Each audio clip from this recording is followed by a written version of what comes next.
webinar. It's 1 hour in length, and hopefully you can hear me okay. It's 1 hour in length, and it's worth 1 CPE credit based off of a 50-minute hour. All participants' connections, you guys have been placed on mute to avoid any background noise.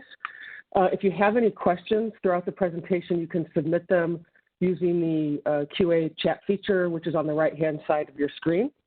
We'll be monitoring those throughout the session, and we'll have some time available at the end of this, towards the end of the hour, to also kind of go through those. At the conclusion of today, you'll be directed to take a short evaluation survey, and your CPE certificate will be emailed to all paid participants in approximately 2 weeks. So again, thanks for joining us. And today, our speakers are me. My name is Eva Olsaker. I'm a senior manager here at the Research and Consulting Center here at GFOA. And we also have Lisa Sagona, who's the Director of Information Technology at the City of Johnson City. I've been with GFOA for 14 years, working with local governments on process improvement opportunity projects, and then also some readiness and ERP system selection activities, always with a focus on process improvement. And Lisa, just a quick introduction on you. Hi, yes, this is Lisa Sagona. As Eva said, I'm the Director of Information Technology for the City of Johnson City in Tennessee. I've been directing information technology for the better part of 27 years, but with Johnson City for the last 10, moved here from Western New York. So look really forward to our discussion today. Thanks for joining us. Very good. All right, thank you. So what we wanted to do, just to give you an idea about the webinar today, is that COVID-19 really required employees to work from home and a different new normal and working from home, but it also forced organizations to think about their overall business processes that required, citizens and the community kind of coming in and out of your government office, but also it forced us to take a look at our processes that involved a lot of paper. So what we'll do is talk about do-it-yourself opportunities and also commercial off-the-shelf opportunities for you to move away from paper-based processes. These DIY and these COTS opportunities are based off of a white paper that we released approximately 3 weeks ago. It's available on our website. But what we'll be doing is kind of touching on the specific do-it-yourself and commercial off-the-shelf opportunities to help you move away from paper-based processes. And then Lisa's also going to share with us the City of Johnson City's case study as it related to, as it continues to relate to COVID-19. And then she's also going to show us some of the tools that they use to basically eliminate paper and to communicate with the community. So with that, we'll just jump right in. We have a polling question. And this should appear on your right-hand screen where you can select the answer. But the question is, are you still using paper-based applications for your timesheets, permits, any miscellaneous applications, other, or no, do you feel that you're paperless for the most part? We'll give you a couple seconds.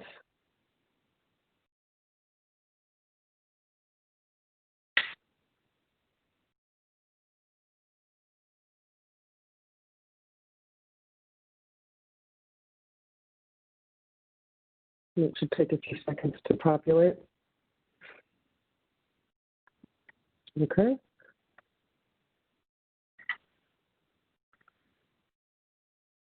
And then another polling question is, did COVID-19 change the way your organization conducted business? Simply yes and a no. That'll be the next polling question that follows. And it does look like a lot of you guys are using paper for paper timesheets, miscellaneous applications. So that's essentially what we anticipated. So that's good information. And now the second one is, did COVID-19 change the way your organization conducted business? Yes or no?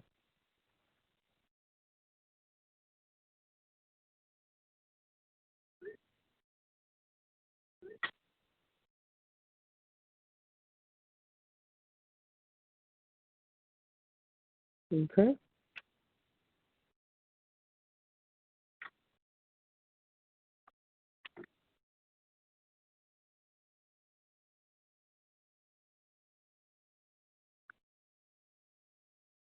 All right.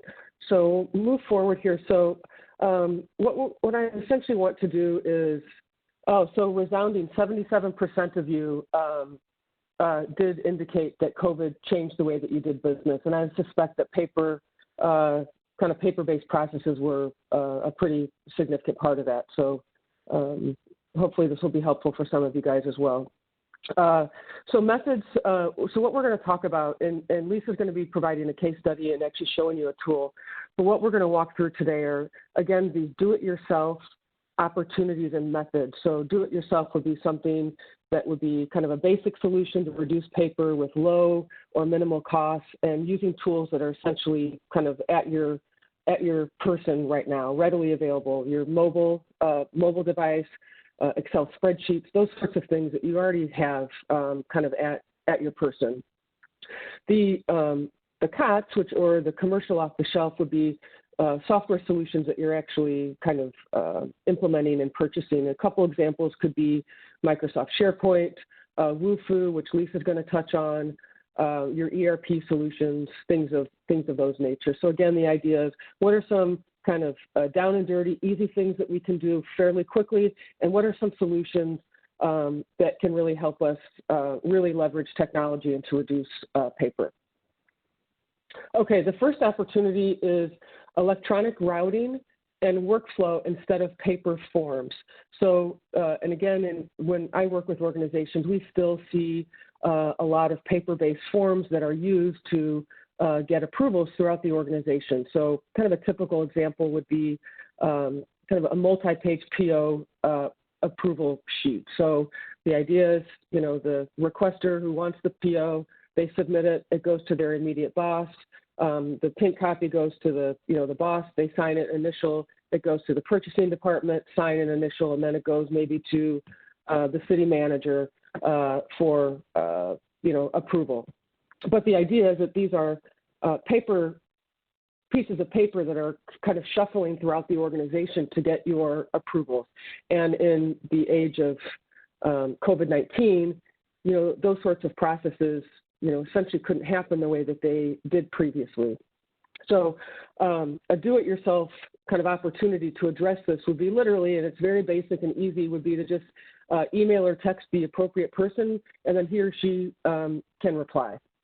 From a kind of more of a COTS perspective, and we would recommend that you kind of explore your existing technology in general, but it's very possible that you have existing technology right now that you're currently using within your organization, that it can actually, you can use it to meet your needs for electronic routing and workflow approval.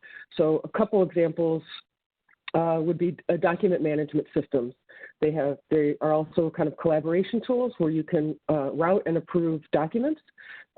If you have a modern ERP system, they're very configurable and they're very much designed to route workflow for whatever the particular business process is. So if you have an ERP solution, you can leverage that for electronic routing and workflows. Microsoft SharePoint, a lot of organizations have it to use as a collaboration tool for internal projects. SharePoint has some really sophisticated technology where you can kind of collaborate and also route. And the good thing is that these solutions also provide you with an audit trail, so you can kind of go back and kind of monitor the communication and approvals, and they're all handled within the system. Microsoft Office 365, one of the modules that is a part of that is called Microsoft Power Automate, and that's essentially what it's designed to do, is to route and workflow approvals for whatever your particular business process is. So kind of when you're in a pinch, sending an email or a text message to the appropriate person to get approval is obviously kind of easy and obvious, but when Corona-19 hit, there was really an essence of how are we actually going to be kind of moving forward and getting things approved. From a cost perspective, we really just recommend that you take a look at your existing technology and see if you can leverage your existing technology for routing and workflow approval. Okay, opportunity number 2. So this is related to timesheets. So a lot of governments are still using paper timesheets for payroll purposes, but also using timesheets to track time as it relates to projects and programs.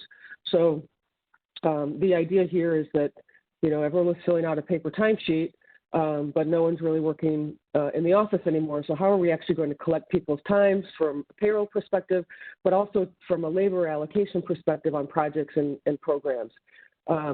A do-it-yourself opportunity would be to just have people fill out their paper timesheet at home, and they can just simply take a photograph of it and send it or email or text or email it to their manager for approval. Kind of down and dirty, but it technically works. You can do that very quickly. Probably a better solution would be to create an actual spreadsheet of your timesheet information and have employees just fill it out and upload it to a shared drive or email it to their approver at the appropriate time. So kind of do it yourself, take a photograph, text it to your to the approver, or actually create a spreadsheet that you can actually track the information, and then you can the employees can post it to a shared drive or just send it to their approver. Lisa, a little bit later, is going to be talking about the timesheet that they use at Johnson City. From a commercial off-the-shelf perspective, there are free and low-cost timesheet and project management softwares that are out there that you can use to track time, just normal basic time, but also track time to projects. I listed a variety of them on the white paper that's on GFOA's website under the Fiscal First Aid, our Fiscal First Aid area. And so there are a couple of vendors that are listed there for you if that's of interest. And there's one that was called out that is for sure a free solution. Okay, opportunity 3, and this is, I think, a really significant opportunity, and this is about using electronic form tools. So governments, are still using paper-based applications that citizens will fill out for particular service that you guys are providing. Maybe in Johnson City's example, to apply for utility service, for water service.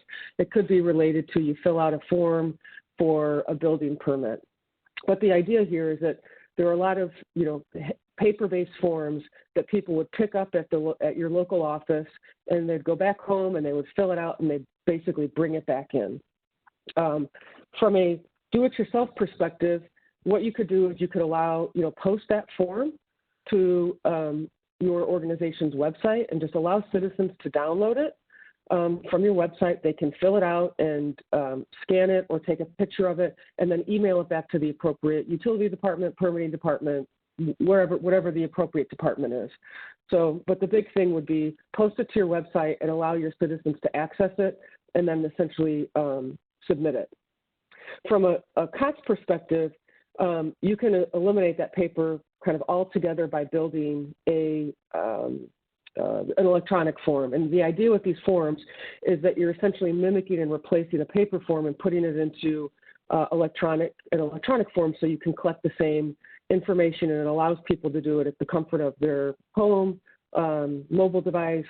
But the big thing is that it's taking that form and it's putting it in electronic. Lisa's going to be sharing what they did with Wufoo. So Wufoo is a tool that's out there. Zoho Forms, Google Forms. I provided other listing of softwares that are out there that are readily available and easy to use that you can use. But I think this is a pretty big opportunity that will help organizations kind of get rid of your paper forms and have people provide them to you in an electronic manner. Okay, e-signatures. So, we still are in a situation where wet signatures are still required. Could be for a contract, maybe, board agendas. But the idea is that there's still an element where physical signatures are required for certain governments. But in the age of COVID-19, how are we doing this when we're really not physically seeing each other? So just from a kind of jumping straight to a COTS opportunity is I think it's a good idea to explore e-signature solutions in general. DocuSign is pretty popular. You've probably heard of it. SignNow and PandaDoc are kind of a couple common solutions that are out there. But the idea is that these systems, they have security built in them as well, but you are essentially using the system to kind of take the place of the wet signature. Okay, issuing paychecks via direct deposit. So, printing physical checks, obviously requires payroll staff to be in the office. You print the checks, you're stuffing them, you're mailing them. But how are we actually, doing that in a work from home environment? So one of the things that we think that could help out this situation is to, from a do-it-yourself, you can set up an online form and have employees enter their banking information, or they could even take a picture of a voided check and send it off to payroll, and payroll can then update the employee's banking information to process the direct deposit. So the idea here is if we're still issuing paper checks, let's avoid that because it's more efficient to go with direct deposit. But this could be a way that you could get it set up fairly easily and efficiently, is use an online form to get the information that you need from your employees so that you can then start to pay them via direct deposit. Okay, opportunity 6, kind of similar with the direct deposit, but let's start the process of issuing electronic payment to vendors. So, oftentimes we're issuing, paper checks to vendors for services that they're providing for your government. But again, same idea. If we're not in the office, how are we actually, processing checks to vendors? So in an ideal world, we'd be issuing electronic payments to vendors. And a do-it-yourself kind of method is that you could, again, set up an online form and have the vendors provide their banking information in that form. These forms do have security and encryption built into them. But they also could just email or text you their banking information as well. And then once AP gets it, they can then update the vendor record with the payment information and then start to issue payments to vendors electronically moving forward. So the idea here is, we previously would be issuing paper checks, but this would be a way to start issuing or processing payments electronically. And I think generally speaking, vendors prefer to be paid a little bit faster. So this is essentially kind of a best practice as well. Okay. Opportunity 7, accept electronic payments. So, obviously governments are accepting in-person checks and cash payments for property taxes, utility bills, whatever you guys are collecting revenue for. But obviously in the situation of COVID-19, government offices have been shut down, so you're not even allowing people to come in to provide you with with cash or with checks. So from a do-it-yourself perspective, you could create an Adobe fillable form and have your customers fill out the appropriate banking information. And again, they could email it or text a picture of a voided check to your organization. And then once you have that information, you could be setting them up to accept future payments. From a commercial off-the-shelf perspective, and a lot of governments do use this as well, but you could set up an IVR system, which is an interactive voice response, and this will allow your customers to make payments over the phone or a website.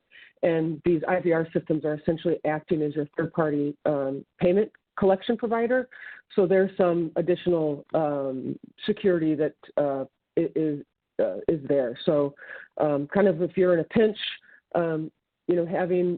creating a Adobe fillable form will allow you to get that information, but more long-term, an IVR system might be a good solution as well. Okay. Opportunity number 8. So this is related to accounts receivable and issuing bills and invoices for services that you guys are providing.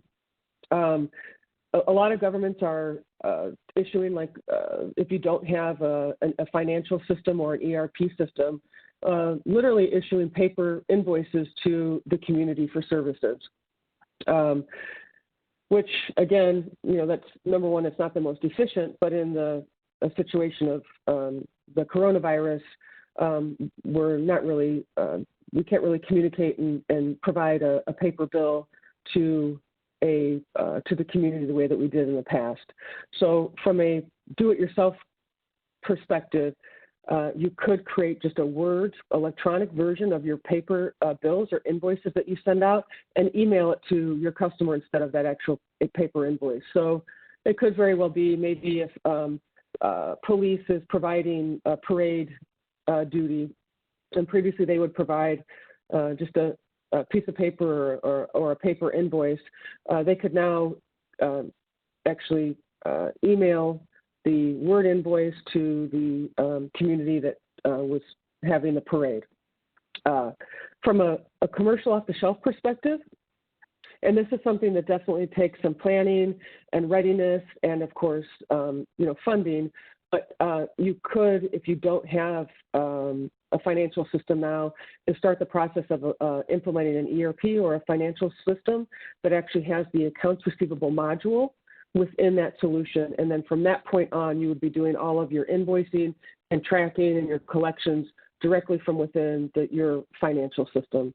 So this is not something that you do overnight. It takes some time, it takes some planning, but that ultimately will kind of lead you into best practice. But if you're in a pinch, just creating a electronic version of your invoice and just emailing that to your customer will provide you with some efficiency gains. I'm not going to get into all of these security considerations, but the big thing here is that you're having to set things up fairly quickly, but speak to your IT department to ensure that you're adhering to the security policies. What are they? But a very easy thing to do is to have your staff that are working from home just make sure that your virus checker is turned on, ensure that you have a firewall. But the big thing is talk to your IT staff to make sure that everything is adhering to what your local security policies are. And with that, hopefully, and again, I just wanted to emphasize that the Reducing Paper white paper is actually on GFOA's website. If you have not, if you don't have a copy of that, please go to the website and download a copy for yourself. And these do-it-yourself and these commercial off-the-shelf opportunities will hopefully just provide you with a couple easy things that you can implement, and then also some more long-term commercial off-the-shelf opportunities that will really provide you with some significant efficiency gains. So now what we'll do is hear from Lisa from Johnson City, and she's going to share with us their case study, how COVID-19 impacted their world, and then also share with us some of their tools that they have implemented. So with that, Lisa, pass it over to you. Eva. Okay, appreciate it. Hopefully everyone's still awake. It's after lunch, and hopefully everyone can hear me. My computer has rebooted not once but twice since we have been on the presentation, so that's been really fun. I hope I don't get to have any more challenges. Anyway, as Eva mentioned, there definitely were lots of opportunities for us, and we still had several essential business processes that were still paper-based. I don't mind to pick on them, but especially in our water sewer department. So when it became time to temporarily close our buildings to the public, we really had to reevaluate. We still have lots of customers in East Tennessee who pay in person. They come in, maybe that's their social outing. They come in, they pay in person, and that was no longer an option. So with that, okay, and I've lost the presentation again. This really couldn't be worse. Hold, please. Okay, got it back. Goodness, I'm so sorry. So one thing that we had always offered was online payments, but that convenience fee. Typically there's a 2.9 or 2.6, 2.7.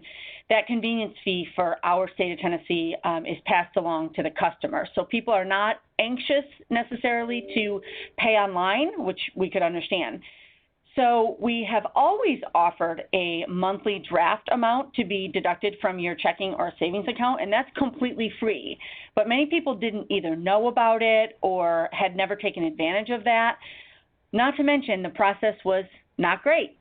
You were required to bring us in person into our customer service lobby at City Hall a canceled check. You had to then fill out a paper form and agree to the terms and conditions and sign that. So that's how it was before that. So we'll talk about how we changed that. We also had paper timesheets. We still, at least in Johnson City, we're still requiring a wet signature of both the employee and the supervisor, and that be printed and taken downstairs to the payroll department. So that's provided a lot of opportunity for us to make improvements. We have used GFOA. Now they're consulting with us to replace our finance package, but we're not there yet. So we're still working on things that are a bit archaic. So how do we go about this? Well, many years ago, we purchased an online form builder, and we've been using it for, I bet you it's been 5 years. It's called Wufoo, and in just a second, I'll show you how we used that to automate the process. We also have looked, like Eva said, at DocuSign. We've looked at some of the other ones, but we seem to be pretty comfortable with DocuSign. So if we get permission to go away from a wet signature and to an electronic signature, we'll definitely be utilizing that.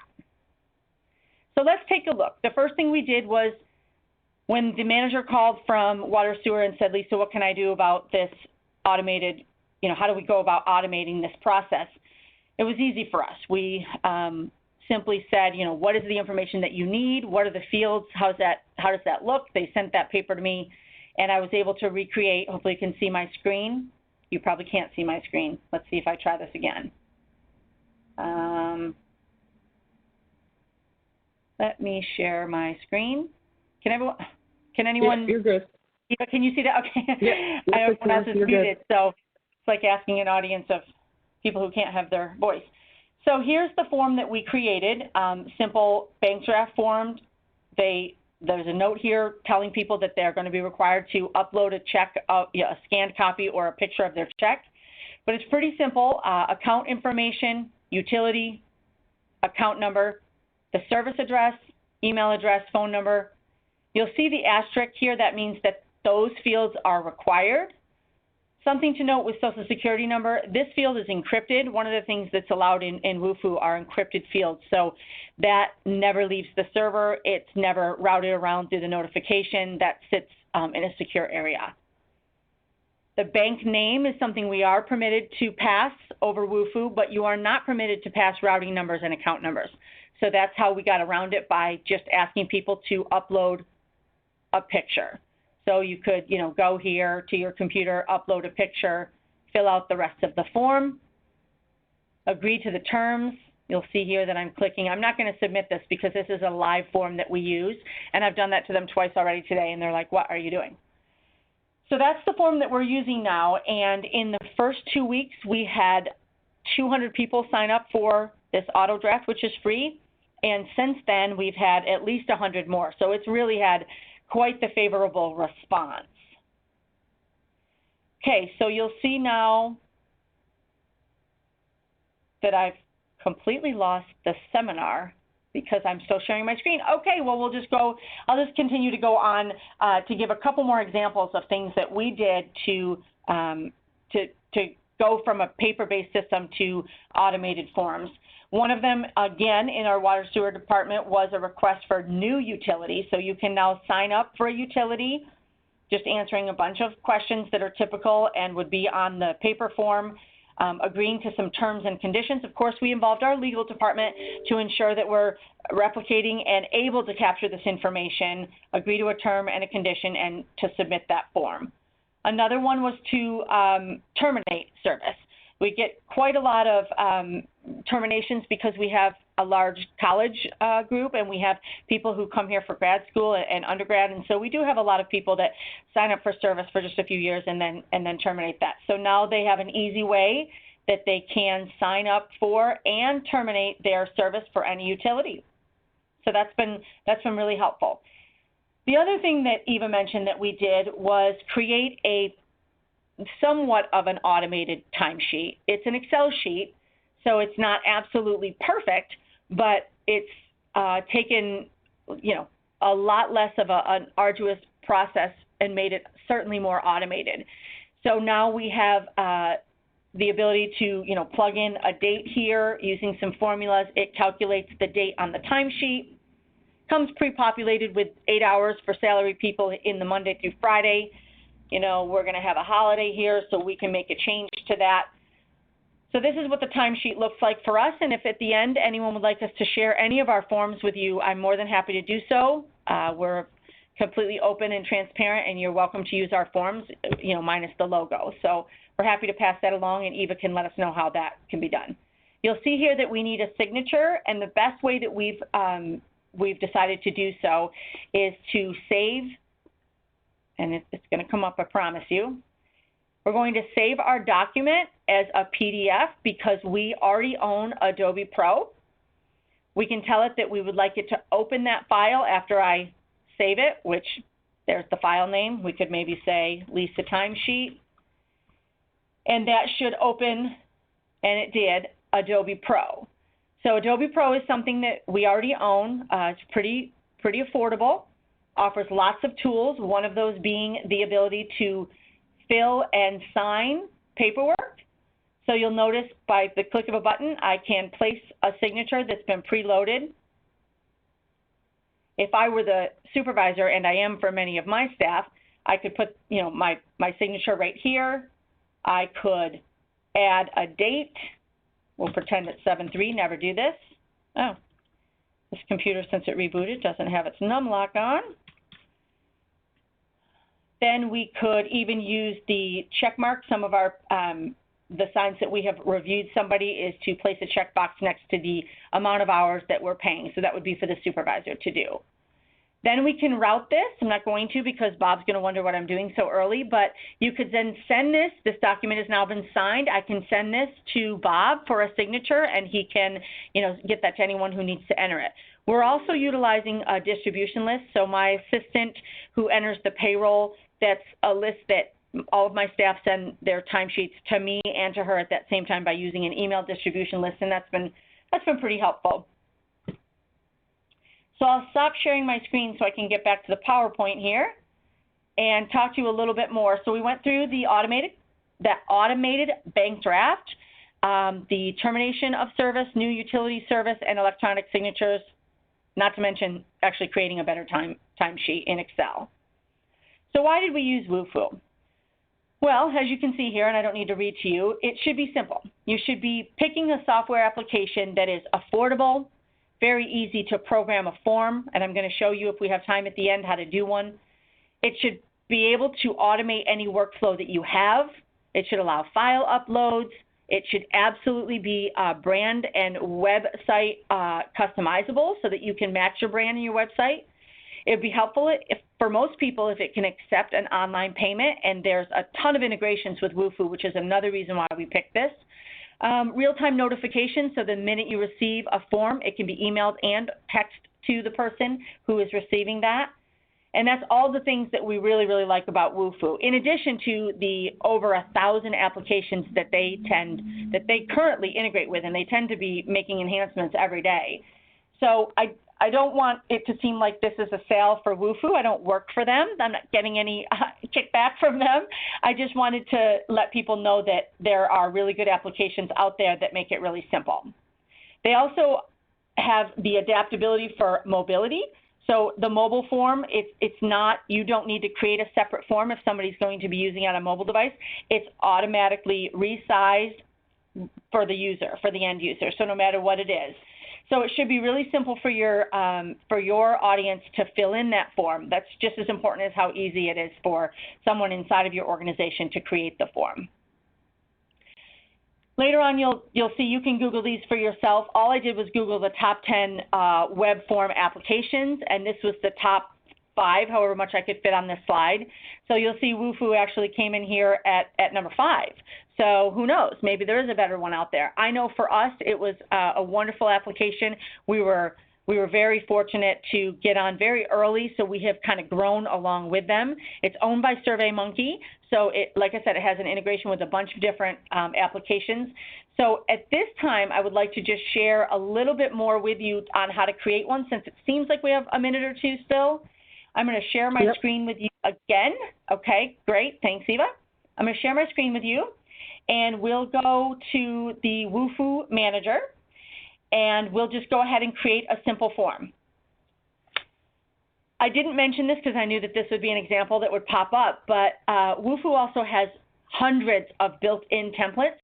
I don't use the gallery very often, but many of you would find great use for that. I did in the beginning until I got used to doing those myself. I typically just start building them from scratch so I don't have to remove all the fields I don't want. So you'll see here that you'll be brought up to an already fillable form that all you do is drag and drop fields into. So once we give our form a title, we'll say that we're going to request an inspection. You can give it a better description than "this is awesome," but for now we'll just leave it. So there's a couple ways to go about it. As you build it, you can change the labels, or you can go ahead and just build it and come back to it. So the first thing that we probably need is a permit number. You'll notice that you'll want to make that required. Any of your required fields is going to put that asterisk next to it, that red asterisk. I wouldn't use encrypted fields unless it's something you don't want to pass back and forth, because like I said before, it will not be part of the notification. The next thing that we'll need to know is, where's the address? Where's that inspection address? From there, so we'll say inspection address. The next thing that we'll want to get from somebody is what type of inspection is this? I prefer to either use a checkbox or a drop-down. And if people don't necessarily know what they're choosing, it might be easier to do checkbox, but typically that's if you've got more than one. If you just have one choice to be made, it's easier if you just go ahead and make that a drop-down. You can import predefined choices, which I have thrown into this little document. So I can import these choices and add those to the field. So these are now my choices. Get rid of the blank ones. The next thing we might want to know is, when would you like to have your inspection? Typically, they'll want a date and a time. And you can easily use the instructions for user to say something like, "This does not guarantee your time slot," and so on and so forth. So you can go ahead and fill that out pretty quickly.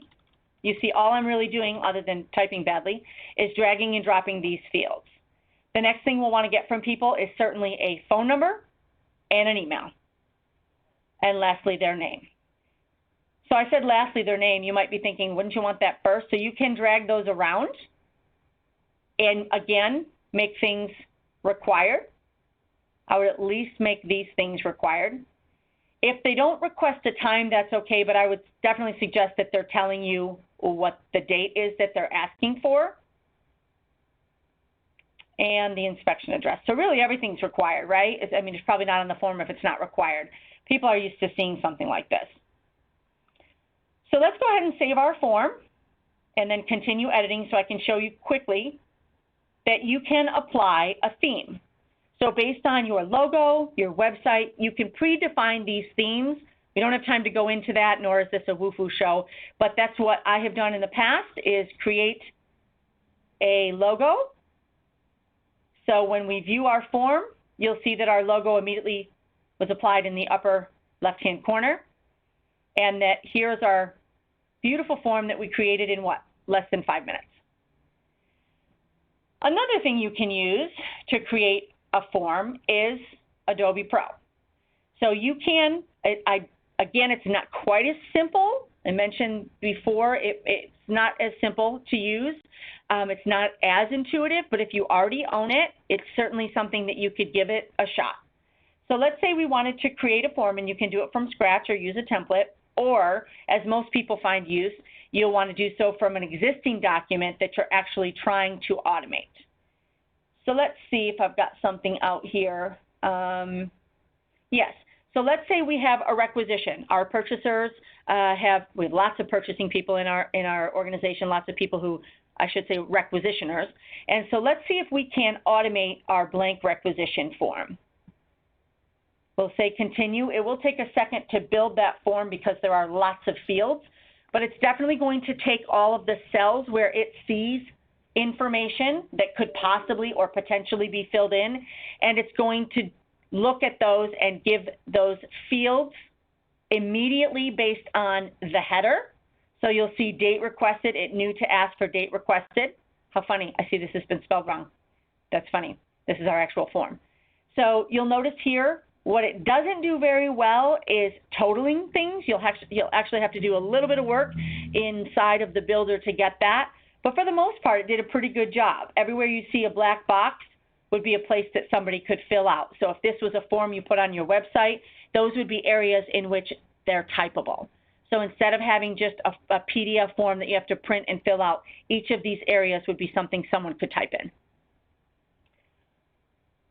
So down and dirty, that is kind of a quick overview of what we did for a couple of things that were paper processes that we had no option. We had to continue doing business.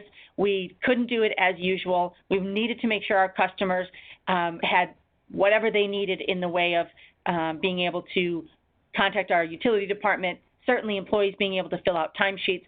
All those things are super important. So I think we'll turn it over to question and answer section. Let me just make sure that's true.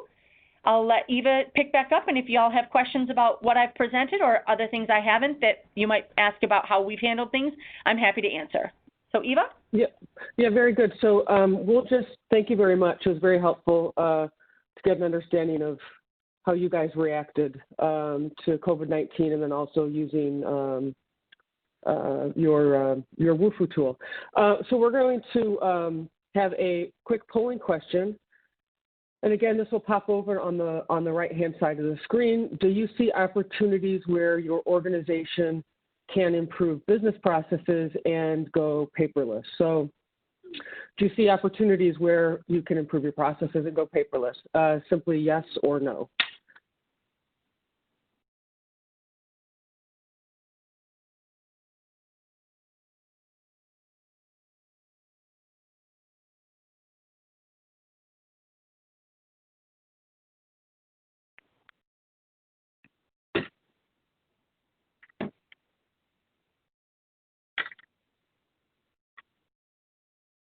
Okay, very good. So 76% have responded that you see opportunities where you can improve your business process and go paperless. So I'm happy to hear that. I'm hoping this was helpful and you got a couple good ideas to go back, now kind of go back and to explore some efficiency gains. Let's see here. All right, and so now we have an opportunity if you want to ask us any questions. There is a QA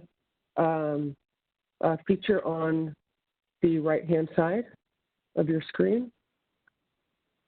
I know there were some technical questions that were kind of called out. Lisa, do you see those questions to the right? I do, and it looks like most of those are before we began or right thereafter. Okay. One question also that we have is, and Lisa, this is related to Johnson City, is sure. What was the biggest struggle getting staff on board for the changes that you kind of implemented and needed to implement fairly quickly? So were there any challenges with getting folks on board? Well, there certainly were. We had a large population, obviously, most people did, who were sent to work from home, and it kind of happened so quickly that the hardest part was really adapting to it very quickly. But we have, we have a wonderful application that we use. We use Citrix, and we use, other ways that we remote into our network. We made sure people had timesheets available to them. Like you said, in the beginning, people were scanning a document from their printer at home or taking a picture from their cell phone and sending it to their, supervisor. But, it wasn't that they were slow to adapt. It was just a bit of a panic in the beginning, because you get so used to and so caught up in what you do day to day that everyone just they have a hard time thinking outside of the box. So it was a wonderful opportunity for IT. I've said this throughout all of the weeks and months that we've gone through this. The silver lining for us is we have improved some processes that we will never go back to doing business the way that we did before. I hope to never see a piece of paper or a person required to come in just to fill out a form. So that actually led to some garage sale permits that we've been working on, lots of applications in our business office for licensure. We've got a lot of things in the works right now. Digital signatures is one of the things that has been a bone of contention, because for whatever reason, that is taking a lot longer, either in the state of Tennessee or maybe just our city, to get approval to do electronic signatures. So I mentioned DocuSign, but we're not even there yet. Okay, very good. Thank you. There's a question regarding, let me see here, and you can, on Wufoo. So does Wufoo offer translation services? And are your forms in more than one language? Yes, they do, and yes, they are. Okay. They absolutely do. So does our website. Our forms are also adaptable to a different language, as are our website. So if you are on our website and you're looking for a form, you can also change the translation. So that's something that, right here at the bottom is a way to translate our website, which has really, really been helpful. Mm-hmm.